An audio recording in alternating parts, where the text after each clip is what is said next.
Subscribe now and press the bell icon. Never miss an update.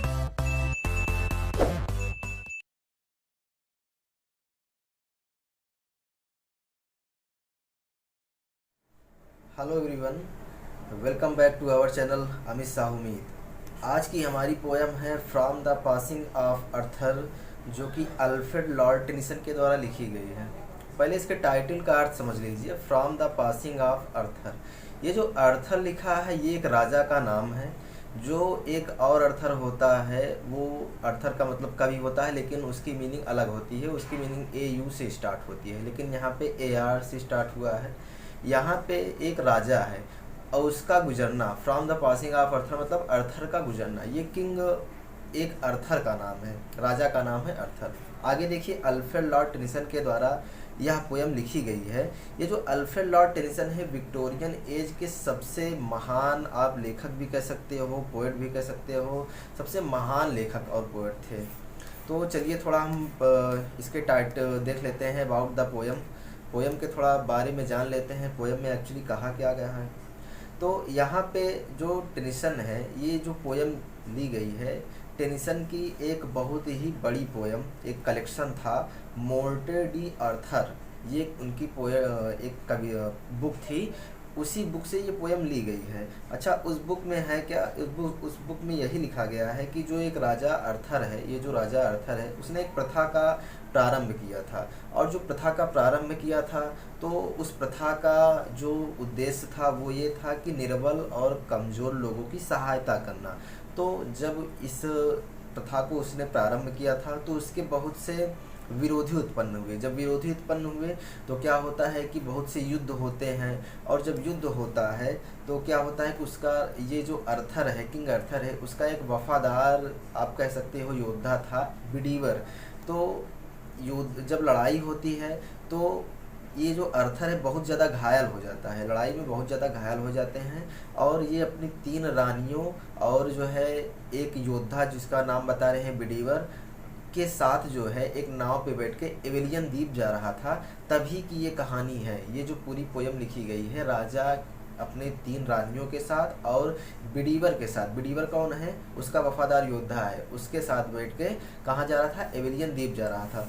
तो ये था कहानी का पास्ट, कहानी का नहीं, बल्कि ये कविता का पास्ट था जो कविता में लिखा गया है। अब एक्चुअली में कविता में है क्या, यहाँ पे जो कवि टेनिसन है बताते हैं कि समाज की जो पुरानी व्यवस्थाएं हैं वो बदल जाती हैं और नई व्यवस्था का आरंभ होता है, या नई व्यवस्था उसका स्थान ले लेती है।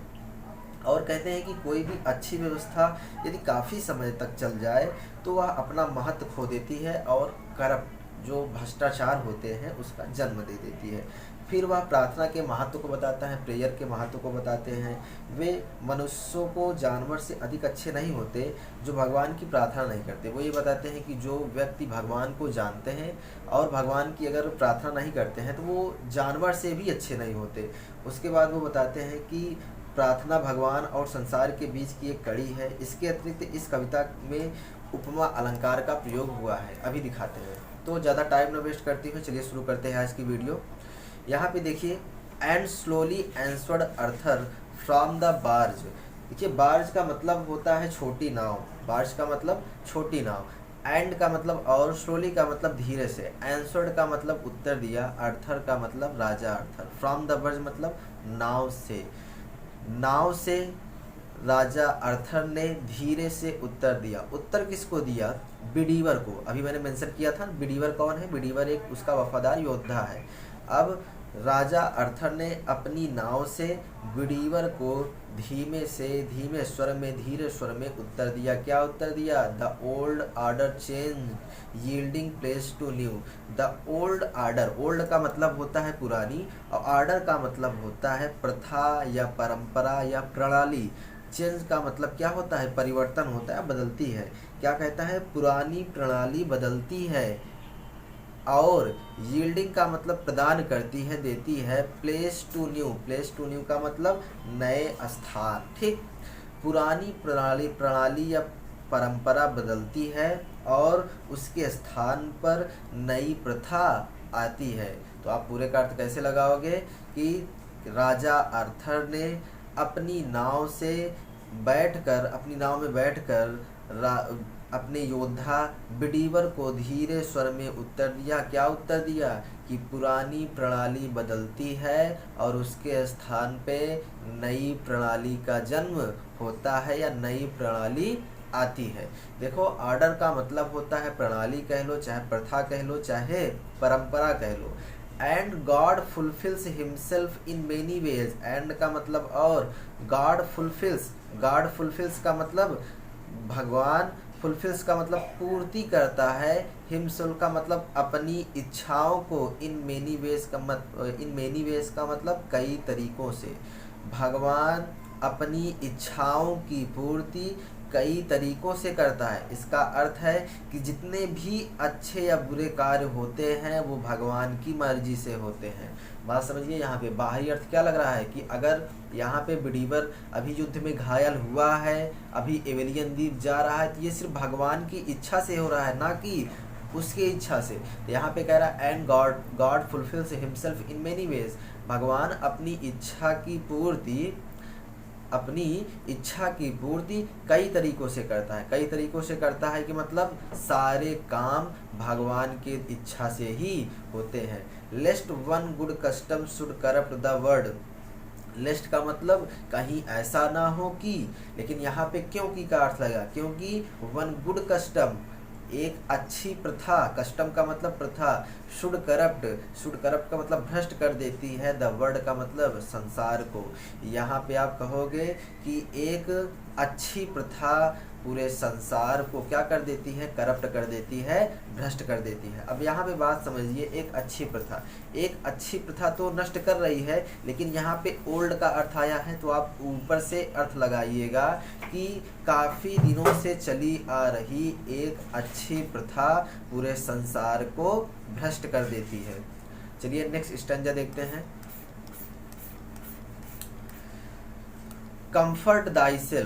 Comfort thyself, what comfort is in me? I have lived my life, and that which I have done may he within himself make pure.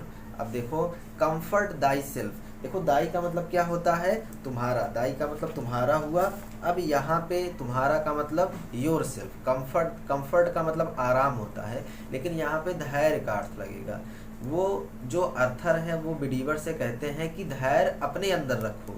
Comfort दाइसेल्फ का मतलब अपने अंदर धैर्य रखो। व्हाट कंफर्ट, कौन सा धैर्य, क्या धैर्य, इज इन मी का मतलब यहाँ पे आई से अर्थ लगेगा, मैं तुमको अब क्या धैर्य दे सकता हूँ। खुद को सांत्वना दो, खुद को सांत्वना दो, या खुद को धैर्य में ढांढस बंधाओ, खुद को खुद में धैर्य बंधाओ। मैं तुम्हें क्या धैर्य दे सकता हूँ? मैं तुम्हें अब कोई सांत्वना नहीं दे सकता हूँ। सांत्वना नहीं दे सकता हूँ का मतलब अभी राजा क्या है, अर्थर क्या है, एकदम वाउंडेड स्थिति में है, घायल अवस्था में है। तो वो बिडीवर को कह रहे हैं कि अपने अंदर धैर्य रखो, अपने आप को सांत्वना दो। मैं तुम्हें अब कोई सांत्वना नहीं दे सकता हूँ, या मैं तुम्हें अब कोई धैर्य नहीं दे सकता हूँ। अब देखो, I have lived my life, I have lived my life. Lived का मतलब जी लिया है, माई लाइफ का मतलब अपने जीवन को, मैंने अपने जीवन को जी लिया है। यहाँ पे अर्थर बिडीवर से कहते हैं कि देखो भैया, मैंने तो अपना जीवन जी लिया है। And that which I have done, and का मतलब और, दैट विच का मतलब जो कुछ भी, आई हैव डन मैंने किया है, मे ही विद इन हिमसेल्फ। अब देखो, मे ही, यहाँ पे देखो ही कैपिटल लेटर में आया है, इसका मतलब ये जो ही आया है वो भगवान के लिए आया है, गॉड के लिए आया है। मे ही विद इन हिमसेल्फ, हिमसेल्फ का मतलब अपने अंदर संग्रहित करे, मेक प्योर हमें शुद्ध बनाने के लिए। मतलब कि देखो, अभी ये क्या कह रहा है कि मैंने अपना जीवन जी लिया है, और जो कुछ भी मैंने किया है भगवान ईश्वर उसी रूप में मुझे स्वीकार करे, और उसके पापों से क्या करे, उसको शुद्ध करे, उसको पापों को माफ़ करके, उसने जितने भी पाप किए हैं उसके पापों को माफ़ करके उसे क्या करे, उसे उसके पापों से मुक्त करे। मेक प्योर का मतलब उसके पापों से प्योर करें, प्योर का मतलब मुक्त करें। अब देखो, but thou if thou should never see my face again, but का मतलब लेकिन, इफ दाउ, दाउ का मतलब तुम, should never see my face again, never का मतलब कभी नहीं, सी देख पाओ, माई फेस अगेन का मतलब मेरे चेहरे को दोबारा, और यदि तुम, लेकिन यदि तुम मेरे चेहरे को दोबारा ना देख पाओ तो क्या करो, pray for my soul, pray का मतलब प्रार्थना करो, फॉर माई सोल का मतलब मेरी आत्मा के लिए, यदि तुम मेरे चेहरे को अब दोबारा ना देख पाओ तो मेरी आत्मा के लिए प्रार्थना करना। बात समझिए, यहाँ पे अर्थर को अब फील हो रहा है कि मैं अब मरने वाला हूँ, he is about to die, ठीक। लेकिन अब वो क्या कह रहा है कि बिलीवर से कह रहा है कि देखो, अगर तुम मेरा चेहरा अब दोबारा अगर नहीं देख पाओगे तो क्या करना, मेरे लिए प्रार्थना करना। प्रार्थना क्यों करना, क्योंकि more things are wrought by prayer than this world dreams of, more things का मतलब बहुत सी चीज़ें, और रॉट का मतलब प्राप्त की जा सकती हैं, बाई प्रेयर का मतलब प्रार्थना के जरिए, बहुत सी चीज़ें प्रार्थना के जरिए या प्रार्थना के कारण प्राप्त की जा सकती हैं। Than this word dreams of, than का मतलब अपेक्षाकृत, दिस वर्ड का मतलब इस संसार में, ड्रीम्स ऑफ का मतलब जो लोग सपने में भी ये सब बातें सोच नहीं सकते, जिस वस्तु की, आप ऐसे अर्थ लगाइए कि जिस वस्तु की आप संसार में कल्पना भी नहीं कर सकते, प्रार्थना के जरिए उससे अधिक चीज़ को भी आप पा सकते हैं। इसीलिए वो कह रहा है कि यदि तुम मेरा चेहरा दोबारा ना देख पाओ तो मेरी आत्मा के लिए प्रार्थना करना। प्रार्थना क्यों करना, कि जिस वस्तु के लिए आप संसार में कल्पना भी नहीं कर सकते कि ये चीज़ मुझको मिलेगी, प्रार्थना के जरिए उससे अधिक चीज़ें तुम पा सकते हो। अब देखो, wherefore let thy voice rise like a fountain for me night and day, wherefore का मतलब इसलिए, लेट दाई वॉइस का मतलब अपनी आवाज़ को, राइज मतलब उठाओ, इसलिए तुम अपनी आवाज़ को उठाओ, लाइक ए फाउंटेन का मतलब जिस तरह से फव्वारा हमेशा ऊपर की ओर उठता है, उसी तरह तुम मेरे लिए अपनी आवाज़ को उठाओ। अपनी आवाज़ को उठाओ का मतलब मेरे लिए प्रार्थना करो। फॉर मी का मतलब मेरे लिए, नाइट एंड डे का मतलब दिन रात, जिस तरह से फव्वारा हमेशा ऊपर की ओर उठता है उसी प्रकार तुम मेरे लिए दिन रात प्रार्थना करो। यहाँ पे दाई वॉइस का मतलब है प्रार्थना करना, आवाज़ उठाना नहीं, यहाँ पे प्रार्थना करना। आगे देखो, For what are men better than sheep and goats that nourish a blind life within the brain? If knowing God they lift no hands of prayer, both for themselves and those who call them friends. यहाँ से आपका अर्थ लगेगा तीसरी वाली line से, if knowing God का मतलब, पहले आप लाइन टू लाइन अर्थ देख लीजिए। फॉर व्हाट का मतलब क्योंकि, व्हाट आर मैन बेटर, वे मनुष्य अच्छे होते हैं, देन शीप एंड गोट्स का मतलब भेड़ और बकरियों से, वे व्यक्ति भेड़ और बकरियों से ज़्यादा अच्छे नहीं होते। That nourish a blind life, nourish का मतलब, यहाँ पे नरिश का मतलब होता है पालन पोषण करना, लेकिन यहाँ पे जीने से अर्थ लगेगा, जीना। दैट नरिश जो जीते हैं, ए ब्लाइंड लाइफ एक अंधकारपूर्ण जीवन, विदिन द ब्रेन मस्तिष्क होते हुए भी, एक दिमाग होते हुए भी, एक अच्छा विचार होते हुए भी जो एक अंधकारपूर्ण जीवन बिताते हैं। कौन, इफ़ नोइंग गॉड जो भगवान को जानते हैं, they lift not hands of prayer, और लिफ्ट नॉट का मतलब नहीं उठाते हैं, हैंड्स अपने हाथों को, ऑफ प्रेयर का मतलब प्रार्थना के लिए। किसके लिए, बोथ फॉर देमसेल्फ स्वयं के लिए, and those who call them friends और जो लोग उनको मित्र बुलाते हैं, मतलब कि वह व्यक्ति जो दूसरों को अपना मित्र बुलाता है। अब यहाँ पे आप ऐसे अर्थ लगाइए 20 से कि जो लोग भगवान को जानते हैं, जो लोग भगवान को जानते हुए भी ना तो स्वयं के लिए और ना तो अपने मित्रों के लिए प्रार्थना के लिए अपना हाथ नहीं उठाते, वे लोग अब ऊपर से चले जाइए, ऊपर से अर्थ लगाइए, वे लोग भेड़ और बकरियों से ज़्यादा अच्छे नहीं होते हैं, क्योंकि भेड़ और बकरियों से ज़्यादा अच्छे नहीं होते हैं क्योंकि उनके पास एक अच्छा विचार होते हुए भी अंधकारपूर्ण जीवन बिताते हैं। फिर से अर्थ देख लीजिए एक बार, जो लोग जो लोग भगवान को जानते हुए भी ना तो अपने लिए